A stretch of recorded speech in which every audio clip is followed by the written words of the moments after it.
Uma honra, obrigado, pastor. Para mim é uma honra estar aqui nessa noite, uma vez mais. Antes de ler o texto, se puder, já vai abrindo aí o livro do profeta Jeremias, capítulo de número 18. Texto bem conhecido, texto clássico, né? Jeremias 18. Quando você vai abrindo, eu queria agradecer a Deus pela oportunidade, externar essa gratidão também ao meu pastor Silas. Obrigado, pastor, por mais uma vez. Nosso pastor vice-presidente, pastor Silas Filho, nosso co-pastor, pastor Odilton Ângelo, que Deus abençoe a vida, muito obrigado. Os demais amigos e companheiros, pastores dirigentes, pastores itinerantes aqui, que Deus abençoe a vida de todos vocês. Você achou Jeremias capítulo de número 18? Diga um amém. Vamos ler do verso 1 até o verso de número 6. Eu tenho certeza que Deus pode falar com umas 5 pessoas aqui nessa noite. A Bíblia vai dizer assim: a palavra do Senhor que veio ao profeta Jeremias dizendo: levanta-te e desce à casa do oleiro, e lá te farei ouvir as minhas palavras. E desci à casa do oleiro, e eis que ele estava fazendo a sua obra sobre as rodas. Como o vaso que ele fazia de barro se lhe quebrou, em outras versões, quebrou-se na mão do oleiro, tornou a fazer dele outro vaso, conforme pareceu bem aos olhos do oleiro fazer. Então veio a mim a palavra do Senhor, dizendo: não poderei eu fazer de vós como fez este oleiro, ó casa de Israel. Diz o Senhor: eis que como barro na mão do oleiro, assim sois vós na minha mão, ó casa de Israel. Se você puder, feche seus olhos uma vez mais. Vamos fazer mais uma oração. Pai, obrigado, porque nessa terça-feira o Senhor nos dará a oportunidade de estarmos no melhor lugar que poderíamos estar, que é a sua casa, diante da sua presença, adorando o seu santo e poderoso nome. Espírito Santo, amigo da minha vida, fica à vontade, faça o que aprover a sua vontade e o seu querer. Essa noite nós nos reduzimos à nossa insignificância para que o seu nome ganhe um holofote, para que o seu nome seja adorado, seja bendito, seja magnificado. Pai, que através da sua palavra saiamos daqui instruídos, que através da sua palavra saiamos daqui alimentados. Eu tenho certeza, Pai, que o Senhor tem grandes coisas para essa noite.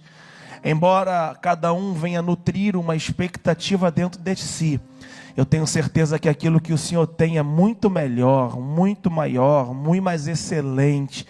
Que o Senhor faça aqui nessa noite aquilo que tem que ser feito, não aquilo que eu acho que deve ser feito. Seja sempre o Senhor a centralidade de todas as coisas. Seja sempre o Senhor o motivo da honra, da glória, do louvor e da majestade. Assim nós te oramos, Pai. Assim nós te agradecemos. Em o nome de Jesus, você pode dizer um amém? Se você puder, dê um lindo aplauso à palavra que nós lemos agora.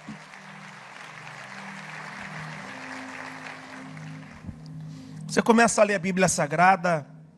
Cada livro tem o seu detalhe. Cada passagem tem a sua valia. E cada versículo ou cada texto nós podemos extrair grandes lições. Quando você começa a ler o livro do profeta Jeremias, você vai entender logo de cara, você vai poder compreender logo de início que Jeremias ele vai ser de uma linhagem sacerdotal. Vai ser em Jeremias capítulo de número 1, a partir do verso 1 em diante, que vai dizer que Jeremias ele é filho de Ilquias, um sacerdote de Anatote. É uma região do interior da Judéia, uma região um pouco proletária. Vai ser de lá que o sacerdote Abiatar também vai sair, vai ser originário dessa localização. E aí a Bíblia vai nos informar que ele tem linhagem sacerdotal. Isso aqui é muito importante, porque para ser sacerdote, tinha que ter clã na terra. Para ser sacerdote, tinha que ter sobrenome aqui na terra. Para ser sacerdote, tinham que ter familiares, antepassados que tivessem a mesma linhagem sacerdotal. E ao olhar para a vida do profeta Jeremias, você vai ver que é nítido que ele nutre dentro de si uma expectativa. E a expectativa é o quê? Vai trabalhar no ofício sacerdotal. Os seus pais empreendem esforços no que tange a sua educação, naquilo que nós entendemos ser um trabalho no tabernáculo, um trabalho no templo, de repente tanger algum instrumento, não sei, de repente abrir a tenda da congregação, de repente entregar algum sacrifício, mas fato é que a vida desse moço, a vida desse jovem vai ser totalmente voltada para que um dia ele pudesse exercer o exercício sacerdotal. Só que quando você continua lendo o capítulo de número 1, vai dizer que o Senhor entra na história. O Deus que nós servimos vai interpelar a história dele. Porque ele tem projetos na terra, mas Deus tem sonhos no céu para a vida dele. Aqui na terra existe já um cenário formado, mas Deus tem uma vontade soberana que vai ser estabelecida e vai mudar o curso da vida desse jovem Jeremias. E sabe o que é interessante? É que para ser sacerdote eu te disse que teria que ser de linhagem sacerdotal. Mas para ser profeta, tem que ser o próprio Deus que tem que escolher. Então Jeremias ele vai ter o seu chamado, a sua comissão, de uma forma diferente dos outros profetas. Você vai ver quando o profeta Isaías vai receber a sua comissão, o seu chamado de profeta, vai ser em um ano que o rei morre. E aí ele vai olhar para o céu e vai ver o céu aberto. Olha que visão linda, a visão de céu aberto. Comissão sendo recebida. Deus estava sentado no alto e no sublime trono. E a palavra ainda vai informar que, Isaías, você vai ser profeta. Ele fala, coisa nenhuma, minha boca, meu lábio é impuro. E aí a visão, como se já não bastasse de ver Deus assentado no alto e sublime trono, vai ter um anjo que aparece na história, irmão. Vai lá no altar, arranca uma brasa e uma tenaz e toca nos lábios desse profeta. Chamado do profeta Isaías, tem anjo, tem Deus, tem visão de Deus. Você vai para Ezequiel.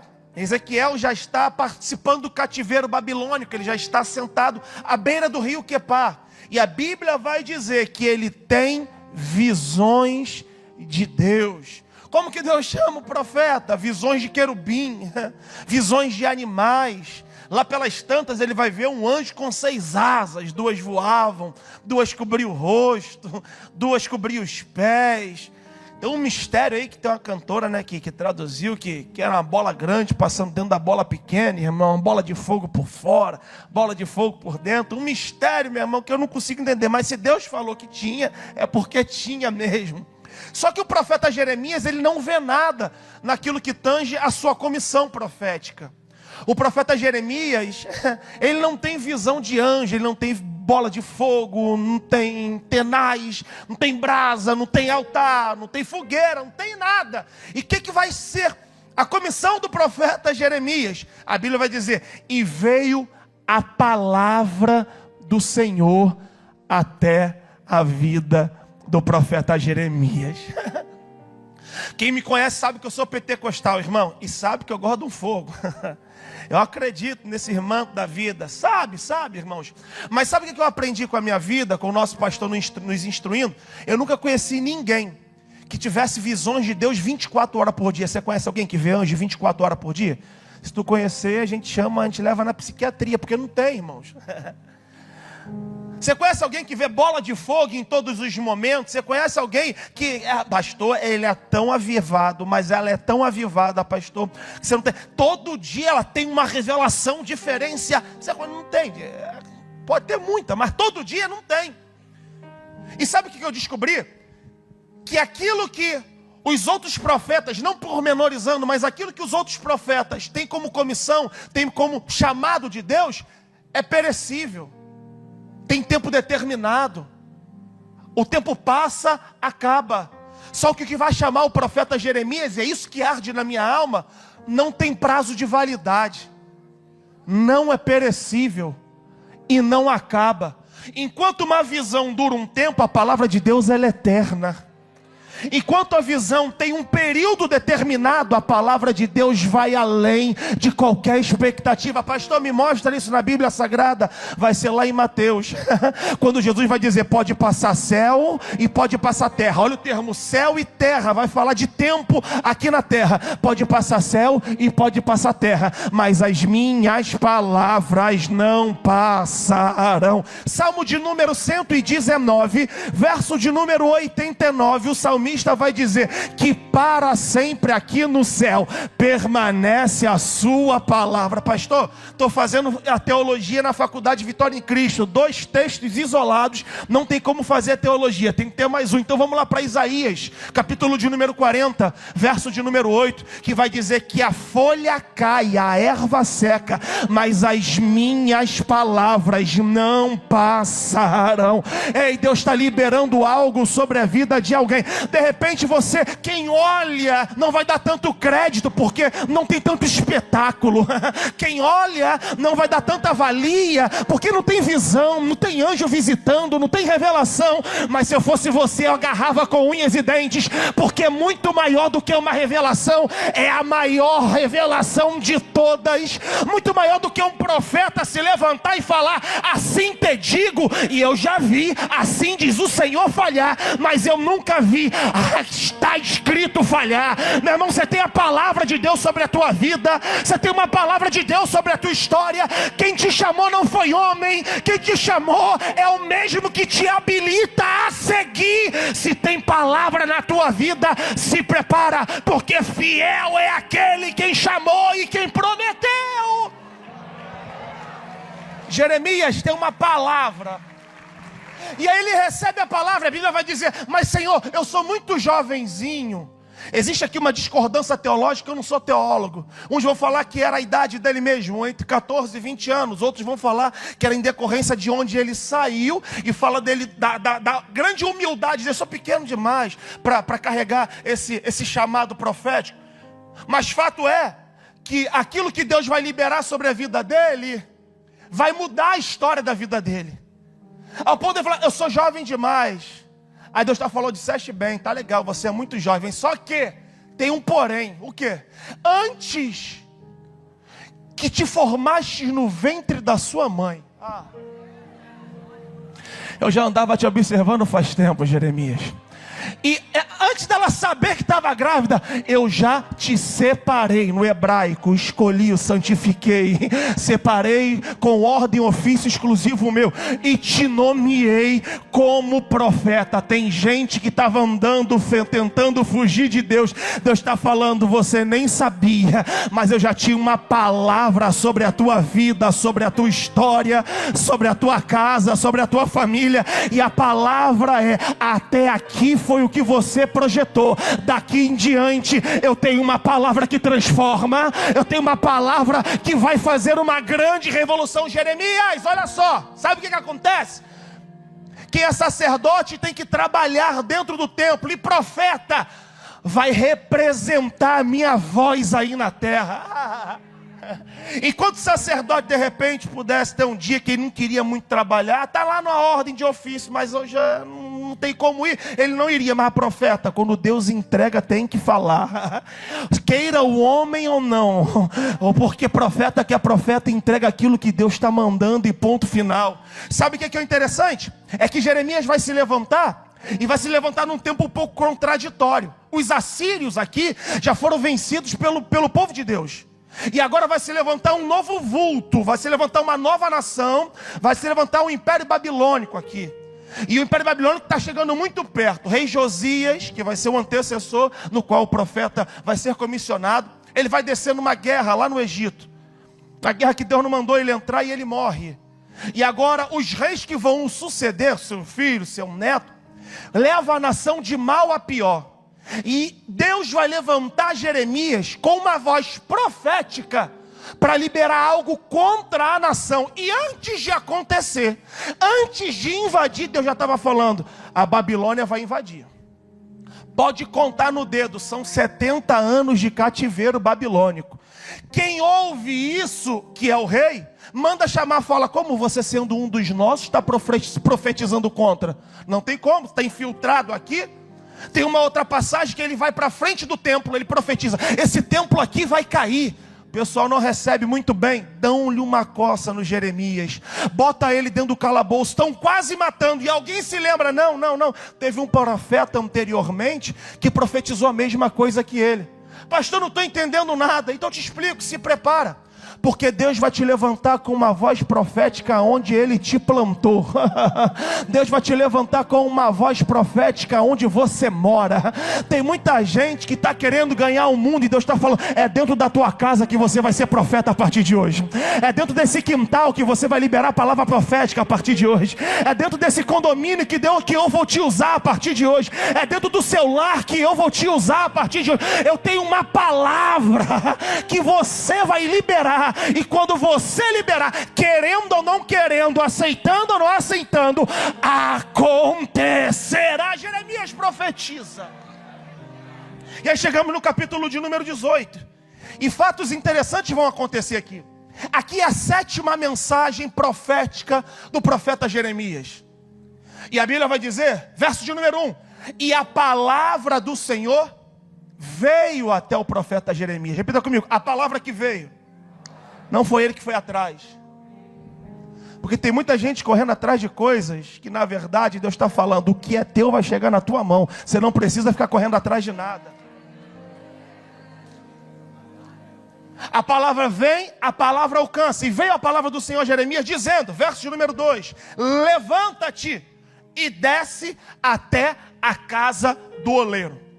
Depois que aquilo que Deus libera alcança a vida do profeta, do mínimo 2 coisas acontecem. A primeira: áreas que estavam paradas e prostradas vão ficar de pé. Levanta-te, Jeremias. Você acredita que eu posso ser profeta de Deus para a tua vida nessa noite? Tem uma palavra de Deus, não a minha, mas uma palavra de Deus em direção a áreas da sua vida. E a área que estava prostrada, Deus está falando, vai ficar de pé. Entrou carregado, vai sair daqui de pé. Entrou aqui para baixo, vai sair saltando e pulando na presença de Deus. Tem algo que Deus libera e já tem um alvo específico: é você, é a sua casa, é a sua família, é o seu ministério. Eu não sei quais dessas áreas estavam prostrados, paralisados, estagnados, mas Deus está falando: eu vou colocar de pé hoje. Eu vou pôr de pé hoje. Coloca-te, põe-te de pé. E agora? E agora desce. São 2 ações: se mover e se pôr de pé, e caminhar para descer. Descer para onde? Para a casa do oleiro, face sul de Judá, perto da porta do oleiro, de frente para o vale de Rinom. Chegando ali, eu vou dizer as minhas palavras. Então vamos lá. Deus libera uma palavra e ele se coloca de pé, e agora tem que descer. Sabe o que Deus está querendo gerar em Jeremias aqui? Movimento. Porque tem muitas coisas que nós só iremos vivenciar quando nós começarmos a nos movimentar. Desce até a casa do oleiro, e lá te farei ouvir as minhas palavras. Só que isso aqui saltou nos meus olhos. Porque se a palavra no verso de número 1 veio até Jeremias, por que ele tem que descer para ouvir a palavra do Senhor? Se a palavra alcança e depois ele tem que descer para depois ouvir, é meio paradoxal, fica um pouco complexo, mas na verdade é Deus querendo tirar Jeremias do meio do povo, daquele ambiente, e levar para um outro ambiente, para que ele pudesse ouvir o que o povo não iria acreditar, para que ele pudesse ver o que o povo não teria capacidade, nem iria suportar ver. É Deus falando para alguém: eu vou começar a te tirar de ambientes, eu vou te tirar de presença de alguns que anda limitando a minha comunicação com você, que anda limitando aquilo que eu tenho para me revelar para você. Deus está falando: eu vou tirar algumas pessoas de ambientes e vou movimentá-los e impulsioná-los a outros ambientes. Para quê? Para você começar a enxergar o que a nação não enxerga, para você começar a ouvir o que muita gente não ouve. Ei, Deus está falando com alguns aqui nessa noite: se prepara para começar a se mover movimentar, se prepara para ambientes começarem a mudar. E na mudança de ambiente, Deus se revela, Deus te mostra, Deus fala, Deus confirma, Deus apresenta. Tem alguém que recebe essa palavra aqui nessa noite? Desce. E quando ele chega nesse local interessante, ele vai fazer uma constatação. A constatação é que tinha um oleiro. No capítulo 19 você vai entender que o oleiro é uma tipologia. Tudo isso daqui é uma tipologia. É uma alegoria para uma interpretação com um bojo de aplicação. Então vamos lá. O oleiro era Deus. O vaso é a nação de Israel. E o profeta está assistindo tudo de forma prévia ao que Deus iria fazer com a nação. E quando ele chega, ele vai ver esse oleiro trabalhando. Você note que o oleiro estava trabalhando sobre rodas, não roda, rodas, duas rodas. Uma embaixo que ele com o pé impulsionava e dava velocidade, e em cima onde ficava uma espécie de uma mesa, onde ele trabalhava com argila umidificada. Quando ele chega, ele vai dizer que o oleiro estava trabalhando. Estava, olha o emprego do verbo, estava, não é. E quando ele chegou, ele viu que o oleiro começou a trabalhar. Não, estava, emprego do verbo, no passado. Agora, para ele poder enxergar, não de forma explícita, mas de forma implícita no texto, tem algumas coisas aqui. Se ele desce até a casa do oleiro e a porta está fechada, ele ia ver alguma coisa? Não. Tá bom, pastor, o que isso quer dizer? Que nessa noite, Deus está falando, tem porta aberta para a vida de alguém aqui. Mas porta aberta por porta aberta, amém, legal. Daqui para tua casa você vai passar por um monte de porta aberta, só que você não vai poder entrar. Por quê? Porque você não tem acesso liberado. De forma implícita, não explícita no texto, o profeta descobre que na olaria tem porta aberta. E o acesso também está liberado. Se você for agora na Alerj, você vai encontrar porta aberta ou fechada? Ah, tá bom, pastor, vou lá amanhã de manhã, a porta vai estar aberta. Mas se você não tiver o seu nome na portaria, você não vai poder entrar, porque o acesso não vai estar liberado. Só que na olaria de Deus, a hora que você for, a porta está aberta. E ainda tem acesso liberado. Pode entrar nessa noite. Eu estou pregando para pessoas que vão começar a pegar essa palavra. Deus está mandando te dizer, o acesso já está liberado, entra nessa noite. Você anda batendo em muitas portas fechadas, quando na verdade entra na presença do oleiro na olaria, que ali tem porta aberta e ali também tem acesso liberado. Eu estou pregando para quem tem mão para levantar, fé para acreditar e boca para dar glória. Se prepara, porque até o final dessa semana, Deus vai liberar aquilo que você buscava. Deus vai te dar acessos que você nunca imaginou. Deus vai te apresentar coisas que você nunca pensou em conhecer. Nessa noite eu tenho uma palavra profética para a Devec nessa noite. Ei, na olaria, a hora que for, o momento que for, não tem feriado, não tem depois do horário, a porta sempre vai estar aberta e o acesso sempre vai estar liberado. Você decide, ou fica de fora observando, ou entra e vive tudo que o ambiente está proporcionando. Quem é você nessa noite que veio observar ou chegou e vai aproveitar a oportunidade? Ah, meu Deus do céu. Deixa eu ver se tu pode adorar a Ele. Deixa eu ver se tu pode exaltar a Ele. Obre rebalaia sominarabacandarácia. O acesso está liberado nessa noite, entra, vai. Não tem mais impedimento, entra, vai. É Deus fazendo mais ou menos assim, ó, pode entrar, a casa é sua, o ambiente é seu. Se prepara para começar a frequentar o ambiente da casa do oleiro, que para muita gente descer é sinônimo de humilhação, mas a Bíblia vai dizer que aquele que desce Deus honra, aquele que pega o caminho da descida é o próprio Deus que faz questão de honrar. Aproveita tudo que o ambiente pode te proporcionar. O acesso está liberado. O acesso está liberado. E quando ele chega, tem uma constatação. Qual é a constatação? Que o oleiro estava trabalhando sobre a roda. Repita comigo: estava. Fala comigo: está no passado. Isso significa que não é a presença do oleiro que está tu agir, não é a presença do profeta que está tu agir do oleiro. O profeta não tinha ouvido nada ainda, não tinha sentido nada, nem tinha visto nada. Mas segundo o emprego do verbo estava, o oleiro já estava trabalhando faz tempo. Porque tem gente que acha que é a tua oração que vai startar o agir de Deus.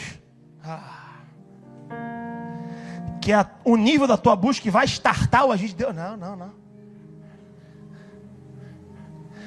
Tem muita gente que trabalha com troca com Deus. Eu busco a Deus porque Ele é Deus, Ele tem que ser buscado. Pastor, eu vou fazer um jejum aqui para Deus fazer. Não, faz jejum para começar a conhecer Deus. Esse é o jejum certo. Por quê? Porque você mesmo não vendo nada, mesmo não sentindo nada, Ele já estava trabalhando nessa obra faz tempo. Na tua família Ele já está trabalhando faz tempo.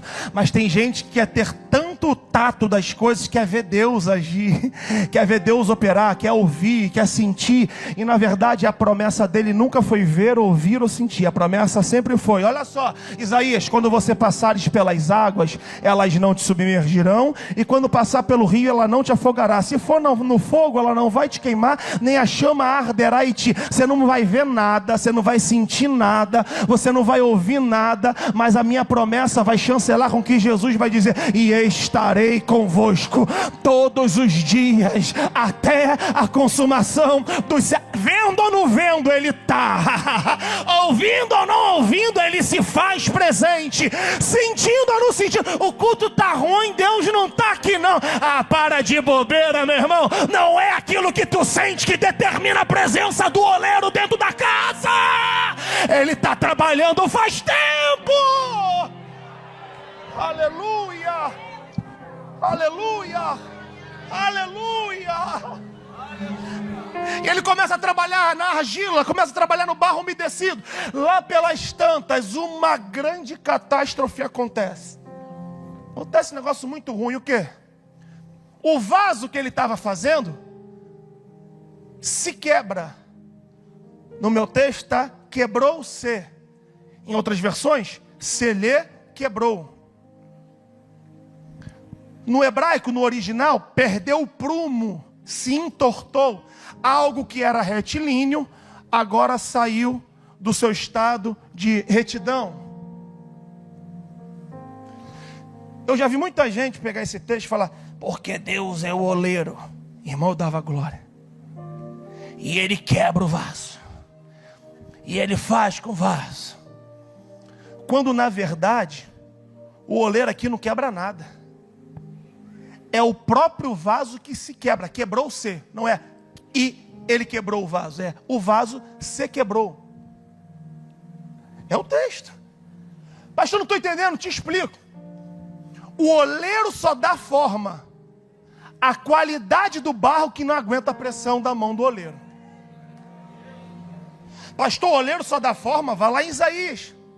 Olha o que Deus vai dizer para Isaías: e eu te criei, ó Jacó. Criei, criacionismo, trazer à existência o que não existe. E te formei, ó Israel. Formar aqui é remodelar, reconfigurar. É algo que já existe, mas na mão dele, ele bota do jeito que ele quer. Oh, aleluia. O problema é que tem muita gente que se quebra porque não pediu orientação pro oleiro, quer transferir a culpa pro oleiro. Tem gente que entrou em relacionamentos e não pediu o auxílio do oleiro. Posso ir, não posso ir? Posso me aliançar, não posso me aliançar? Posso entrar em sociedade, não posso entrar em sociedade? Posso entrar nessa porta, não posso entrar nessa porta? Nunca perguntou nada pro oleiro. Depois que entra, se quebra, fala: foi o oleiro que me quebrou, foi o oleiro que fez isso. E o oleiro está falando: coisa nenhuma, eu só dou forma. É o vaso que é barro é bom ou barro é ruim, aguenta a pressão da mão daquilo que eu estou querendo formar. Sabe o que é interessante? Já estou começando a caminhar para o final. O interessante aqui nesse texto é que o vaso se quebra, o vaso se entorta, mas é no local certo. Se eu pegar esse copo aqui e esbarrar nele e ele cair, ele vai se quebrar porque ele caiu. O vaso não caiu. O vaso se quebrou, mas se quebra na hora certa e no momento certo. Por quê? Porque ele pode estar quebrado, mas ainda está na mão do oleiro. Vira para quem está do lado e fala: quebrado sim, caído não. Fala, aí não acreditou, fala: quebrado sim, sangrando sim, chorando sim, mas caído nunca. E o mais espetacular de tudo, sabe o que é? Nessa olaria eu vejo Jeremias, nessa olaria eu vejo roda, nessa olaria eu vejo barro, nessa olaria eu vejo oleiro, nessa olaria eu vejo caco de barro, tem tudo, só não tem uma coisa. O que? Lixeira. Se algo quebrar na minha casa e na sua casa, qual é o destino final? Só que o oleiro está falando que aquilo que para mim e para você o destino final seria o lixo, para ele é matéria-prima, não para dar jeitinho, que ele não dá jeitinho em nada. E fez conforme pareceu bem aos seus olhos fazer uma nova obra. Uma nova obra.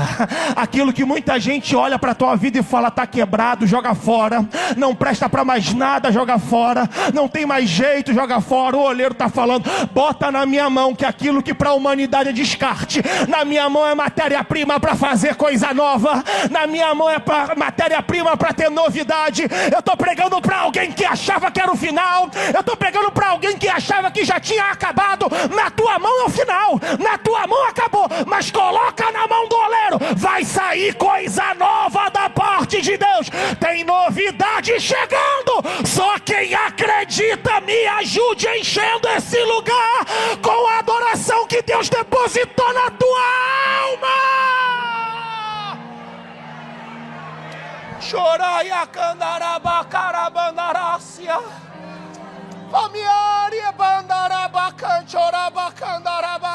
Lá fora, enquanto tu tem alguma coisa para ser aproveitado, te usam. Depois que você não tem mais nada, eles te descartam. Aqui tu entra quebrado, ninguém depositava nada em você, mas Deus fala: eu tenho coisa nova para fazer daí. Eu tenho coisa nova para fazer daí. Eu tenho coisa nova. Quem adora aqui nessa noite? Quem pode me ajudar a adorar a Ele aqui nessa noite? Está chegando um tempo novo para a tua vida. Está chegando novidade de Deus para a tua casa, para a tua história, para a tua empresa, para o teu ministério, para a tua família. Aquilo que muita gente falou, joga fora, bota na mão de Deus, porque daí sairá coisas novas, coisas novas, coisas novas. Aleluia. Oh, glória.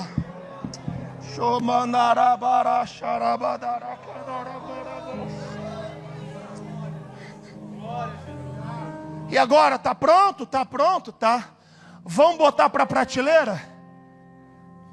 E prateleira aqui eu uso como a galera dos adolescentes fala, para os montes da sociedade. Vamos botar em destaque lá nos montes da sociedade. Ao oleiro, coisa nenhuma. Saiu da roda, mas ainda está faltando mais um estágio. Qual? vai ter que passar no forno. Vai ter que ser testado no fogo. Por quê? Porque sai úmido da roda. Se sai da roda direto para a exposição, está úmido. Qualquer um que põe a mão, consegue remodelar segundo aquilo que entende que ser assertivo.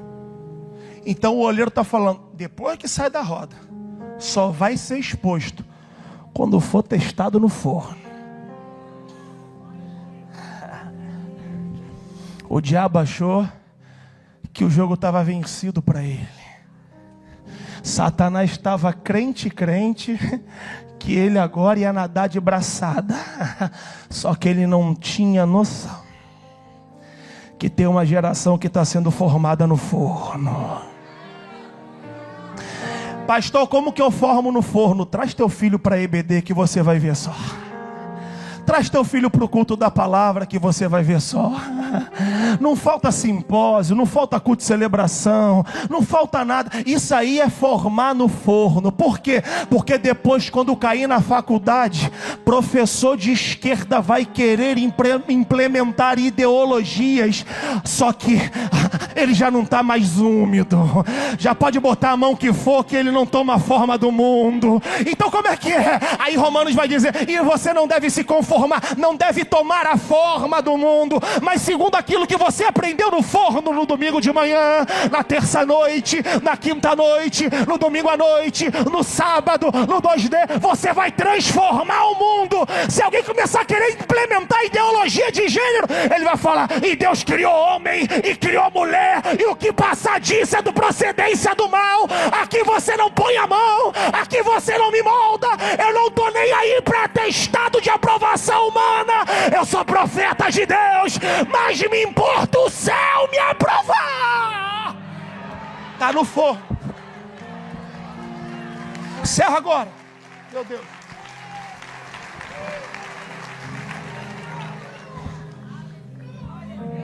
Foi para a exposição? Foi. Certa vez eu estava ouvindo um documentário. Eu estou ficando velho, gente. Discovery Channel. Alguém assiste? Você está ficando velho também, igual eu. E aí eu lembro que era uma época próxima à Páscoa, pastor. E estavam fazendo uma escavação no Oriente Médio. E aí acharam um fragmento de um vaso. E aí o apresentador falou que datava ser do tempo de Cristo. Ou alguém que muito provavelmente vivenciou, foi contemporâneo de Cristo. Falei, mentira, como é que tem como fazer isso? Aí ele começou a explicar como que era feita a análise. Do lado de fora ficava a assinatura do autor, que confeccionou o vaso. Só que com o tempo, o que está do lado de fora vai se degradando, vai se desgastando. Atrito, tempo, cai, bate, rompe, mudança e tal, e pá, acontece. Então o que está do lado de fora já é igual a todo mundo. Só que do lado de dentro do vaso, fica digital daquele que confeccionou. E aí, quem foi que fez vale muito mais do que o que foi feito. Porque a validade não está na matéria em que o vaso foi feito. O que dá a valia do vaso foi quem foi o autor ou o artífice que fez o mesmo. De repente o tempo vai passando, do lado de fora a maquiagem já não pega mais. A beleza do vaso do lado de fora vai se desgastando. Mas a sua valia não é naquilo que você carrega do lado de fora. A sua valia é aquilo que ficou marcado pelo autor da tua vida, da minha vida, da tua história, da nossa história do lado de dentro. Quando alguém olha do lado de fora, pode não perceber muita coisa, mas se pudesse detectar o que anda passando do lado de dentro. Oh, Oh, aleluia. Sabe que eu estou pregando para alguém aqui que estava querendo ficar trancafiado num quarto o dia inteiro, escuro, não abre, não, deixa a janela fechada, deixa a cortina fechada. Estava entrando num estado de depressão danado, num estado de tristeza profunda e absurdo. Estava se achando menor do que todo mundo, estava se achando pior do que todo mundo. De repente algo lhe aconteceu, de repente um momento, você está passando um momento de quebra, está falando: eu não quero mais, para mim não dá mais, para mim não tem mais jeito. Aí Deus me traz aqui para te dizer: tudo o que acontece do lado de fora não determina aquilo que eu marquei você do lado de dentro. O que tu carrega é muito melhor, o que tu carrega é muito maior. O apóstolo Paulo vai dizer: e eu carrego em mim as marcas de Cristo. Oh, aleluia. Aquilo que Ele depositou na tua vida, aquilo que Ele depositou na tua história, aquilo que Ele depositou em você, é que te habilita a viver coisas extraordinárias com Deus. Ei, no Antigo Testamento, o Espírito Santo visitava para um propósito específico. Após a execução do propósito, o Espírito Santo se retirava e ia para visitar a vida de outro. Só que depois de morte e ressurreição de Cristo, o Espírito Santo não visita. O Espírito Santo agora mora em cada um de nós. Nós somos moradas da presença do Espírito. O apóstolo Paulo vai escrever em uma de suas cartas e vai dizer: Cristo em vós, a esperança da glória. A esperança da humanidade está naquilo que Cristo depositou em você. A esperança desse século está naquilo que Cristo deixou em você.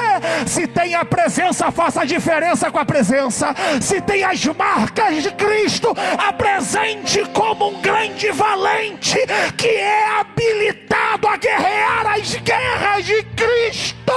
Você não é qualquer um, você não é qualquer uma, você é a obra-prima da criação, você é aquilo que de melhor Deus tinha. Então eu vou te dar um conselho: levanta a tua cabeça, estufa o teu peito, enche o teu pulmão de ar e segue, e vai, e dá um glória, e dá um aleluia. Deixa eu ver quem sente, quem tem a presença, quem é que chegou com ela, quem entende